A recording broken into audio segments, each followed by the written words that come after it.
नमस्कार. हिंदुस्तान पोस्टमध्ये मी हर्षद वैद्य, कॅमेरामन सतीश यांच्यासह आपल्या सर्वांचं मनपूर्वक स्वागत करतो. मंगळवारी काल दुपारी पहलगाममध्ये एक दहशतवादी हल्ला झाला. या दहशतवादी हल्ल्यात पर्यटकांचा धर्म विचारून त्यानंतरच त्यांना गोळ्या घालण्यात आल्या. या संपूर्ण घटनेवरती एक हिंदू म्हणून आपलं भारतीयत्व जपत आपल्याला कशी प्रतिक्रिया देता येईल या संदर्भात आपल्याशी बोलण्याला उपस्थित आहेत स्वातंत्र्यवीर सावरकर राष्ट्रीय स्मारकाच्या कोषाध्यक्षा आणि ओम प्रतिष्ठानचं काम करणाऱ्या मंजिरी मराठे मॅडम. मॅडम, आपलं हिंदुस्तान पोस्टमध्ये मनपूर्वक स्वागत. नमस्कार. मॅडम, माझा पहिला प्रश्न असा आहे, केवळ काश्मीरमध्येच नव्हे तर संपूर्ण उर्वरित भारतातही बांगलादेशी घुसखोरांच्या समस्येला आळा घालण्यासाठी बहिष्काराचं हे जे आपण आर्थिक बहिष्काराचे आपण हत्यार उपसणार आहोत, त्या हत्याराचा किती प्रभावी उपयोग होऊ शकतो आणि आपण ओम प्रतिष्ठानच्या माध्यमातूनही आपण अशीच एक मोहीम सुरू केली आहे. या मोहिमेबद्दल आम्हाला सांगा. आर्थिक बहिष्काराचं हे अस्त्र निश्चितच प्रभावी ठरेल. खरं तर हा विचार अनेक दिवस मनात होता, पण ज्या वेळेला 4 जून 2024ला लोकसभेचा निकाल लागला आणि काही हिंदुत्ववादी पक्ष म्हणायला लागले की मुस्लिम मतांवर आम्ही विजयी झालो, तर तेव्हा असं वाटलं की आता देशाचं चित्र बदलणार आहे. पुढे विधानसभा निवडणुका आल्या आणि त्याला धर्मयुद्ध म्हटलं गेलं. तर युद्ध सुरू झालेलंच आहे हे. आणि मग ह्यावेळेला आपण काय करू शकतो? तर आर्थिक बहिष्कार किंवा हिंदूंची आर्थिक ताकद वाढवणं याच्यासाठी आम्ही ओम प्रतिष्ठानची स्थापना केली. रणजित सावरकरांचे नातू यांच्या मार्गदर्शनाखाली 14 जूनला आपण ओम प्रमाणपत्र त्र्यंबकेश्वरमध्ये वितरित केले. आता हिंदूंनी हिंदूंशीच व्यवहार करावा, आर्थिक व्यवहार करावा. आपल्या जागा विकायच्या आहेत तर त्या हिंदूंनाच विकाव्यात. भाड्याने जागा द्यायची तर ती हिंदूंनाच द्यावी. आणि आम्ही हे फक्त दुकानदारांपुरतं मर्यादित ठेवलेलं नाही, तर आपल्या ज्या सेवा आहेत, जसं की इलेक्ट्रिशियन आहे, प्लंबर आहे, गाडीचा मेकॅनिक आहे, या सर्वांना आपण ओम प्रमाणित करतो आहोत. आणि दुसरी महत्त्वाची गोष्ट म्हणजे आपण हिंदू ग्राहक नोंदणी अभियान सुरू केलं आहे की आपण प्रत्येकजण हा ग्राहक आहोत. त्यामुळे अगदी घरातल्या छोट्या बाळापासून ज्येष्ठ नागरिकांपर्यंत प्रत्येकाने ग्राहक म्हणून नोंदणी करावी. याचा एक मोठा डेटाबेस आपल्याकडे तयार होईल हिंदूंचा, आणि ज्याचा व्यवसाय वृद्धीसाठी हिंदूंनाच उपयोग होणार आहे. त्यामुळे अतिशय प्रभावी हत्यार निश्चितच ठरेल असं मला वाटतं. मॅडम, काल झालेल्या घटनेमध्ये पर्यटकांचा धर्म विचारून त्यांच्यावरती हल्ला करण्यात आला.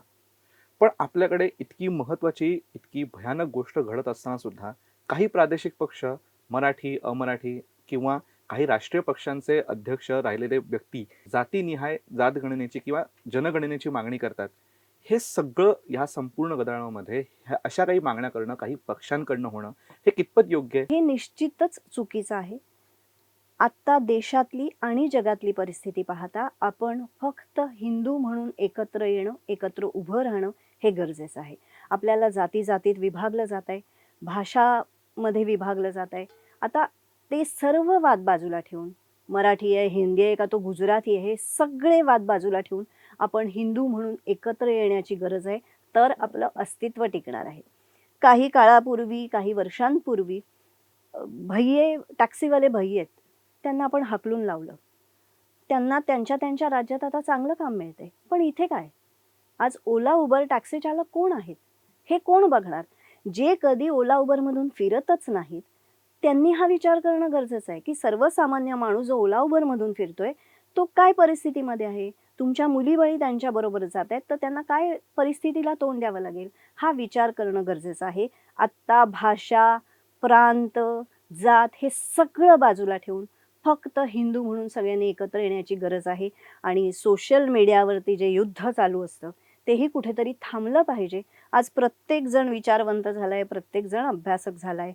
अगदी सरकारने काय करावं, मोदींनी काय करावं, शहांनी काय करावं, इथपासून ते माणसांनी काय करावं, आपण हिंदू म्हणून आपण काय करतोय, आपण कुठे जातोय, आपण हिंदू म्हणून काय उभे राहतोय, आपण कधी कुठल्या देवळामध्ये जातोय आरती करायला, कुठे काही निषेधाच्या मोर्चाला जातोय, आपण फक्त फेसबुक, व्हॉट्सॲपवरती रिॲक्ट होतोय. ते सोडून हिंदूंनी पण काहीतरी करणं गरजेचं आहे. सगळं शासन करेल असं उपयोगाचं नाही. प्रत्येक हिंदूची आपली काहीतरी जबाबदारी आहे. आणि मला असं वाटतं की निदान त्यांनी या ओम प्रमाणपत्र चळवळीत तरी सहभागी व्हावं. आज अनेकांनी लिहिलंय की आर्थिक बहिष्कार टाकावा. त्यासाठीच आम्ही हे सुरू केलंय, जूनमध्ये सुरू केलंय. पण अक्षरशः आम्हाला प्रत्येकाला जाऊन सांगावं लागतंय आपली परिस्थिती काय आहे. आज परिस्थिती भीषण आहे. आज आपल्याला असं वाटत होतं की बांगलादेशमध्ये सगळं घडतंय. नाही, तुमच्या ते दाराच्या आत आहे. पश्चिम बंगालमध्ये काय घडतंय? आज जेव्हा महाराष्ट्रातले लोकं गेले तेव्हा तुम्ही व्यक्त होताय. पण हे घडणार आहे. कुठल्या गोळीवर, कुठल्या बॉम्बवर तुमचं नाव लिहिलेलं आहे हे तुम्हाला कळणार सुद्धा नाहीये. तेव्हा आता तरी जागं होणं गरजेचं आहे हिंदूंनी. आणि आत्ता जे काही शासन करेल त्यांच्या पाठीशी उभं राहणं, खंबीरपणे उभं राहणं हे गरजेचं आहे. मॅडम, आता तुम्ही हिंदूंनी एकत्र येण्याबद्दल तुम्ही सांगितलं आणि त्याच्याबद्दलचं महत्त्व तुम्ही अधोरेखित केलं. पण आत्ता आपल्याकडे भाषेवरनं खूप गदारोळ उठतोय. आपल्या महाराष्ट्रात सुद्धा हिंदी सक्तीवरनं गदारोळ उठला गेला आणि त्याला संविधान निर्मितीच्या वेळेच्या प्रसंगांचे सुद्धा संदर्भ दिले जातात. तर खरंच यावरनं उठलेला जो गदारोळ आहे हा खरंच वास्तवतेला धरून आहे का? आणि ह्या आत्ता जे काही सगळ्या जगामध्ये आपल्या भारतात जे काही चालू आहे या सगळ्या परिस्थितीत हा गदारोळ योग्य आहे का? नाही, निश्चितच योग्य नाही. हल्ली काय झालंय ना, प्रत्येक गोष्टीचं राजकारण केलं जातं. आपल्या देशाला एक संपर्क भाषा नाही, तर हिंदी ही आपली संपर्क भाषा आहे. अनेक जण ती बोलली जात आहेत, लहान मुलांपासून मोठ्यांपर्यंत. आता दक्षिणेत ते बोलत नाहीत, हे चूक आहे. तुम्ही इंग्रजी बोलताय पण हिंदी बोलत नाही. तर हिंदी ही आपली संपर्क भाषा आहे आणि लहान वयामध्ये मुलं निश्चित शिकू शकतात, पटकन भाषा आत्मसात करू शकतात.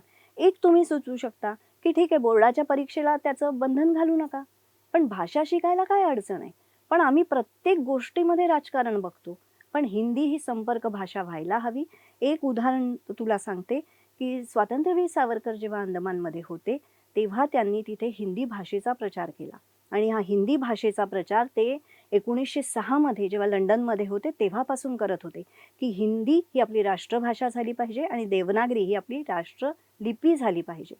आणि आज जर तू अंदमानमध्ये गेलास तर अंदमानची संपर्क भाषा ही हिंदी आहे.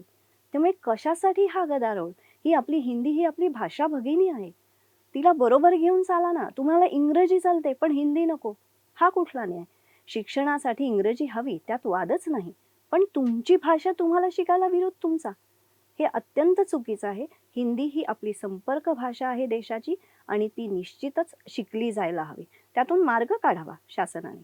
त्याची जबरदस्ती तुम्ही करू नये असं जरी म्हणत असला तरी परीक्षेमध्ये त्याचं जास्ती मार्क नसावेत किंवा बोर्डाच्या परीक्षेला ती नसावी, पण शिकायला काय हरकत आहे.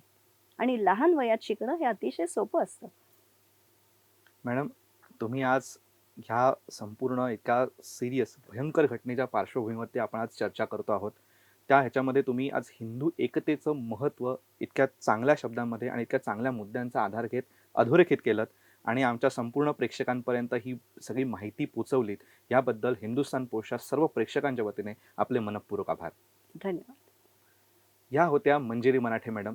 त्यांनी आपल्याला आज हिंदू एकतेबद्दल आणि त्याचसाठी जे त्यांनी प्रमाणपत्राची ओम प्रमाणपत्राची निर्मिती केली आहे या प्रमाणपत्राच्या महत्त्वाबद्दल आपल्याला सांगितलं. ही मुलाखत तुम्हाला कशी वाटली हे आम्हाला कमेंट बॉक्समध्ये नक्की सांगा आणि असेच माहितीपूर्ण व्हिडिओज बघण्यासाठी हिंदुस्थान पोस्टच्या यूट्यूब चॅनलला सबस्क्राईब करा आणि फेसबुक पेजला फॉलो करायला विसरू नका. धन्यवाद.